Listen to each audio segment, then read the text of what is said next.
রয়েছে, যে সম্পদ, যে সন্তান, সব কিছু তার এক জায়গায় পড়ে আছে।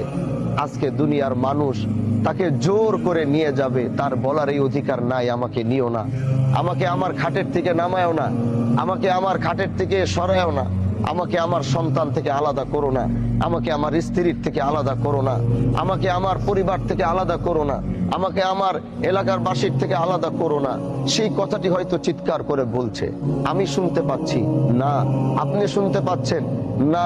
সে বুঝতেছে তাকে শেষ বিদায় দিচ্ছে, সে এখনো বুঝতেছে সে খাটিয়ায় শুয়ে আছে, এখন তার বিশ্বাস এখনো হচ্ছে না সে মারা গেছে। সে এখনো মনে করছে যে আমি স্বপ্নের ভিতরে দেখছি, একটু পরে আমার ঘুম ভাঙলে দেখব আমি আমার ঘরের ভিতরে বসে আছি। তাকে যখন একটু পরে কবরে রাখা হবে, এই কবরে যখন তাকে রাখার পরে একটু পরে যখন কবর থেকে তার সন্তান, তার আত্মীয় স্বজনরা লাফ দিয়ে উঠে যাবে, তখনও সে মনে করবে আমি স্বপ্ন দেখছি। কারণ মাঝে মাঝে এমন এক স্বপ্ন আসে, ওই স্বপ্নের মধ্যে মনে হয় আমি মরে গেছি। হুট করে ঘুম ভাঙার পরে মনে হয় যে না, আমি মরি নাই, আমি জীবিত আছি, আমি বেঁচে আছি। তিনি এখনো লাশের খাটিয়ায় সাদা কাপড় পরে শোয়া, সে দেখছে এলাকার সবাই তার জানা যায়, কিন্তু সে মনে করছে না আমি বেঁচে আছি, ঘুম ভাঙবে তো দেখবো আমি দুনিয়ার সামনে। আজকে তাকে কবরে রেখে যখন কবর থেকে উঠা হবে, তখনও সে মনে করবে আমি জীবিত আছি, একটু পর আমার ঘুম ভাঙবে, দেখবো আমি দুনিয়াতে আছি। একটু পর ওই কবরের ভিতরে বাঁশ কাটা হয়েছে, বাঁশগুলো ওখানে রেডি, ওখানে হোগলার পাতা রাখা হয়েছে, হোগলা রাখা হয়েছে। একটু পরে বাঁশগুলো লাগানো শুরু করবে।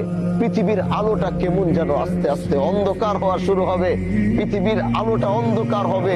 সে দেখছে যে তার কবরটা কেমন যেন, পৃথিবীর আলোটা কেমন যেন বিদায় নিচ্ছে, কবরটা কেমন যেন অন্ধকার হয়ে যাচ্ছে।